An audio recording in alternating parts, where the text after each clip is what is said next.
ассалому алайкум бинандагони гиромӣ. пешниҳоди шумост нашри махсуси барномаи иттилоотии хабар аз телевизиони варзиш. Дар студия Томириси Алишер. дар арафаи таҷлили 35-солагии истиқлоли давлатии ҷумҳурии Тоҷикистон муҳташамтарин иншооти варзишӣ, варзишгоҳи миллӣ бо ғунҷоиши 30,000 ҷойи нишаст мавриди баҳрабардорӣ қарор гирифт. ин иншооти бузурги варзишӣ тӯҳфаи арзишманд барои ҷомеаи футболдӯсти кишвар буда барои рушди минбаъдаи футбол имкониятҳои навро фароҳам меорад. дар маросими ифтитоҳи расмии варзишгоҳи миллӣ президенти ҷумҳурии Тоҷикистон пешвои миллат муҳтарам Эмомалӣ Раҳмон ва раиси маҷлиси миллӣ Маҷлиси олии ҷумҳурии Тоҷикистон раиси шаҳри Душанбе муҳтарам Рустами Эмомалӣ иштирок намуданд.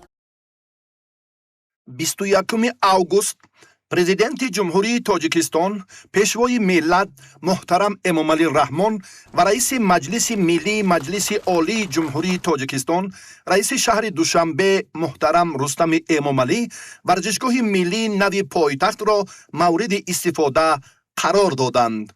дар даромадгоҳи асосии варзишгоҳ ба хотири арҷгузорӣ ба заҳмату ғамхориҳои ҳамешагии президенти ҷумҳурии Тоҷикистон пешвои миллат муҳтарам Эмомалӣ Раҳмон ки дар бунёди варзишгоҳи миллӣ ва рушди футболи муосири тоҷик беназир аст, фаввора конструксияи соядасти президенти кишвар дар шакли арт-объект аз пӯлоди зангногир ва баландсифат тарҳрезӣ ва насб гардидааст. ин на танҳо як унсури ороишӣ, балки як қисми таърихи бунёди варзишгоҳи миллӣ ба ҳисоб рафта солҳои тӯлонӣ ҳамчун рамзи асосии бунёди варзишгоҳи миллӣ нигоҳ дошта мешавад.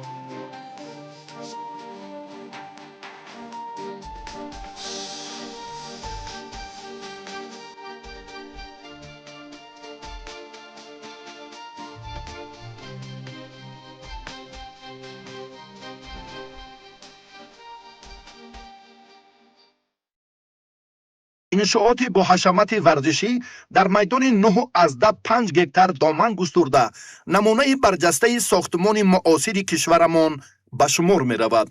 варзишгоҳ дорои беш аз 30,000 ҷойи нишаст буда аз ду сатҳ иборат мебошад. дар сатҳи поёнӣ беш аз 12,000 ва дар сатҳи болоӣ 18,000 ҷойи нишаст мавҷуд аст. иншоот мувофиқ ба талаботи стандартҳои байналмилалии фифа бунёд шуда ба категорияи дуюми байналмилалӣ ворид мегардад.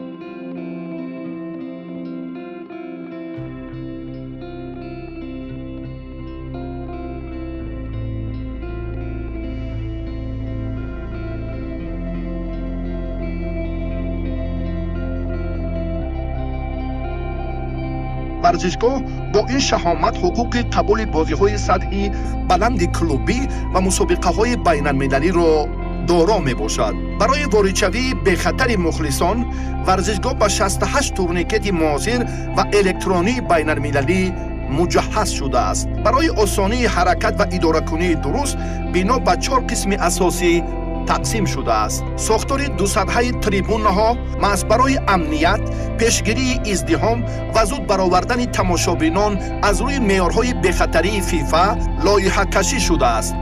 масоҳати зери сохтмони бино 27,000 метри мураббаъро ташкил дода, масоҳати умумии он зиёда аз 42,000 метри мураббаъ мебошад. баландии иншоот 33 метр буда аз 5 ошёна иборат аст.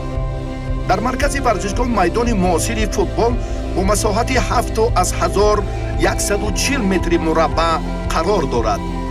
андозаи майдони бозии он 105/68 метрро ташкил медиҳад ки ин нишондиҳанда ба талаботи ҳатмии фифа барои тамоми бозиҳои байналмилалӣ ва ҷоми ҷаҳон мутобиқ мебошад. اندازه عمومی میدان ورزشی باشد 130 بر 87 متر را تشکیل می‌دهد که این هم موافق معیارهای فیفا برای منطقه‌های امنیتی و تکنیکی در اطراف میدان فضای بی‌خطر را تأمین می‌کند. جریان بازی‌ها توسط دو مانیتور بزرگ لید هر کدامش در حجم 133 متر مربع در ورزشگاه نمایش داده می‌شود. مانیتورها همچنین برای نمایش تکراری نوارها از معلومات بازی طبق استاندارد فیفا خدمت می‌کنند. مورد ذکر است که صفت برگزاری بازی‌ها و پخش مستقیم تلویزیونی را تجهیزات پراقتدار تأمین می‌نمایند. میدان ورزش دارای 312 پروژکتور معاصر و پرقوت از شرکت فیلیپس می باشد که طلبات حتمی فیفا را برای روشنی یکخیله و پخش بازی ها با صفت بلند HD و 4K اجرا می کند. سیستم آوازی و اکوستیکا جزء دیگر انشاءات است. ورزشگاه با 88 کلانکه کسبی بلندگویک از شرکت باس مجهز شده است که پهنشوی تازه آواز را در تمام تریبونها کفالت می‌دهد. موجودیت 66 دستگاه روشنی دهنده امکان می‌دهد که در ورزشگاه شو و برنامه‌های بزرگ و مراسم‌های کشاده‌شوی سطح بین‌المللی با افکت‌های مخصوصی روشنایی برگزار کرده شود. در ورزشگاه 50 کامرای نظارتی و 10 کامرای عادی که طلبات حتمی فیفا را برای ثبت و پخش بازی ها با صفت بلند HD و 4K اجرا میکند نصب کرده شده است. سیستم بخطری ورزشگاه نیز تامین بوده برای نظارت سوختار با تجهیزات معاصر زمانوی مجهز می باشد. بیش از 1000 تجهیزات هشدار دهنده هوشمند در تمام بنا طبق طلبات وصل گردیده است. برای ورزشگران 4 حجره مخصوص لباس عوض‌کنی با 104 جای ساخته شده است. زیرا استاندارد فیفا برای برگزاری مسابقه های کلان و بازی های پی در پی موجودیت کم از 4 حجره علاهیده را طلب می کند. برای مهمانان رسمی و فخری یک حجره ویب با 32 جای، 34 حجره ویب با 306 جای و 26 حجره سیب با 416 جای نشست موجود است. موجودیت این حجره های معاصر سکای باکس شرط اساسی فیفا برای قبول مهمانان درجه عالی و بلند می باشد. علاوه بر این در انشاءات حجره های زیاد خدمت رسانی و حمام ها پیش بینی شده است که به معیارهای بلند سانیتری و تکنیکی جوابگو می باشند. در یک شفت ورزشگاه کلانترین موزه بنیاد یافته در آن تاریخ فوتبال میهن عکس و خاطره های زیاد و دیگر دستاورد و رویدادهای نادر فوتبال تاجیک جای دارند.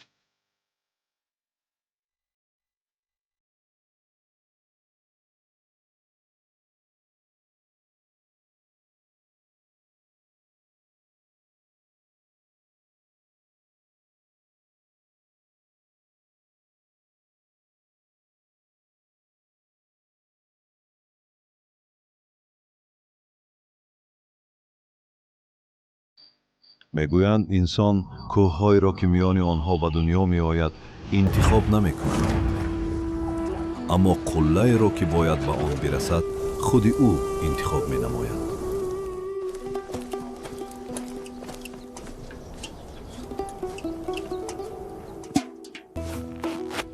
و از همه مهم آرزو که از خود تو بزرگتر است.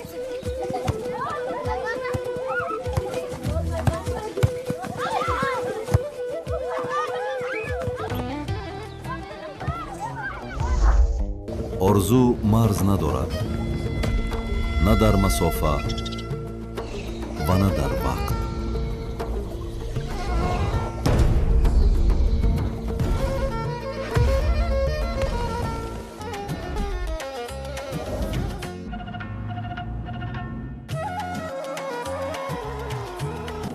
وقتی تمام ورزشگاه با یک آواز ندا می کند، در آن صدا هم آواز شهرها، هم دهه‌ها و هم همه آنهایی که روز بازی را از میدانچه های پرغبار با 2 ستیل آغاز کرده بودند می‌خوانند. این گل یک فوتبال باز نیست، این گل ملت است. تاجیکستان با پیش. ҳар дастоварди бузург аз як қадами хурд оғоз меёбад.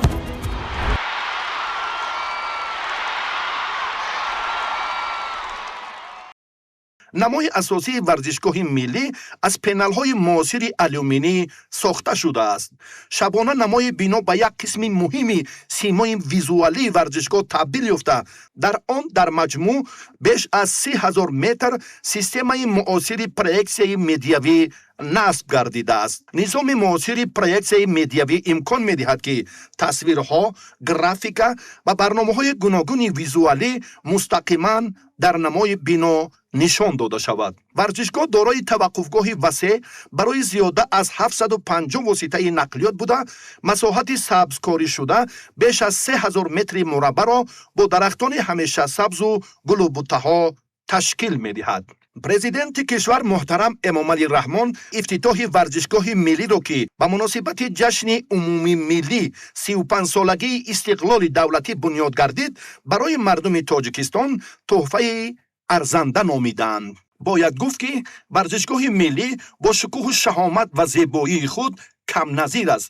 аз ин шоте ки имрӯз дар пойтахтамон қомат афродааст, мо варзишгарон хусусан соҳаи футбол бисёрам фахр мекунем, чунки мо дар тӯли ин солҳое ки мо дар ҳамин соҳа фаъолият мекардем, мо дар бисёр варзишҳои дунё ҳамчун мураббӣ, ҳамчун дастаи мунтахаби миллиро пешниҳод кардан бозӣ кардем, дидем ва ҳамавақт орзу мекардем ки давлати мо, миллати мо соҳиби чунин варзишгоҳҳои ки ба стандартҳои ҷаҳонии ҷавобгӯ аст ноил шавад. хушбахтона имрӯз мо ба ин мурод расидем. барои 35-солагии истиқлолият фикр мекунам ин як тӯҳфаи бисёр хуб буд барои футболбозон, барои мухлисон, барои ҳар як шаҳрванди Тоҷикистон, барое ки ин хали инфраструктураро бисёр имкониятҳои хуб метиҳад ки дар арсаи байналмилалӣ тими мунтахаб як бозиҳои бисёр дар сатҳи баланд гузаронад. ба федератсияи футбол ҳам ин имкониятҳои нав метиҳад ки мо акнун метавонем ҳам бозиҳои байналмилалии дӯстона дар сатҳи баланд қабул кунем ва ҳам нақшаам дорем ки ҷоми осиё ҳам низ дар нақша хали майдонҳо имконият метиҳад ба мо як мусобиқое ки ҷоми осиё ҳам гузаронем. дар ҳақиқат ин варзишгоҳи замонавӣ, варзишгоҳе ки ба тамоми талаботҳои фифа пурра ҷавобгӯй аст ва дар ҳақиқат мо бисёр вақт орзу мекардем ки дар дигар давлатҳо медидем варзишгоҳро, орзу мекардем ки дар мамлакати мо ҳам чунин варзишгоҳ сохта шавад. таърихи пайдоиши футболи тоҷик аз солҳои 20 ва 30 асри гузашта оғоз меёбад. дар Тоҷикистон соли 1937 аввалин чемпионат оид ба футбол доир шуд ки дар он чандин клубҳои варзишӣ оид ба футбол иштирок намуданд. баргузории ин чемпионат ва минбаъда чемпионатҳое ки дар Тоҷикистон баргузор шуданд, бозии футболро ба варзиши оммавӣ табдил доданд. ҷавонон ба ин намуди варзиш ки ҷанбаҳои мукаммали футувату ҷавонмардӣ, иродаву фалсафаи пандомӯз дорад, таваҷҷӯҳи махсус зоҳир намуданд. футболро на танҳо бозӣ, балки мактаби одобу интизом, сабру таҳаммул ва ташаккули ҷисмонии ҳар фард номидан мумкин аст. футбол дар солҳои соҳиби истиқлолӣ дар натиҷаи таваҷҷӯҳи роҳбарияти давлат марҳила ба марҳила рушд намуд. дар ин муддат дар Тоҷикистон шумораи иншоот ва майдонҳои хурду бузурги футбол ки ангушшумор буданд, бунёд ва афзун шуданд. акнун варзишгарон дар шароити беҳтар бо тамринҳои доимии мураббиён фаро гирифта мешаванд. бо мурури вақт таваҷҷӯҳ ба рушди футбол беҳтар гардид ва варзишгарони тоҷик имконияти бештари иштирок дар мусобиқаҳои сатҳи байналмилалиро пайдо намуданд. бо ибтикор ва таваҷҷӯҳи махсуси пешвои миллат муҳтарам Эмомалӣ Раҳмон соҳаи варзиш дар мамлакат рӯ ба рушд ниҳод. мукаммалсозии инфрасохтори соҳа ки қадами муҳиме дар ривоҷи бозии футбол дар Тоҷикистон дониста мешавад, давоми 10 солаи охир дар сатҳи олӣ рушд намуд. имрӯз на танҳо дар Душанбе, балки дар тамоми шаҳру ноҳияҳои кишвар майдонҳои варзишиву солимгардонӣ махсусан дар самти рушди футбол бунёд ва мавриди баҳрабардорӣ қарор дода мешаванд. ин омил боис гардид ки таваҷҷӯҳи насли наврасу ҷавон ба варзиш, алалхусус футбол, ба таври назаррас افزایش یابد. فوتبال در بین بانوان نیز تقویت پیدا کرده و امروز در تاجیکستان کلوب‌های ورزشی عاید به فوتبال بین بانوان نیز رو به افزایش دارد. در برابر این تمام سالهای صاحب استقلالی پایگاه سندی و معیاری ساحه ورزش نیز با قبول قرار و قانون‌های مشخص رشد نمود.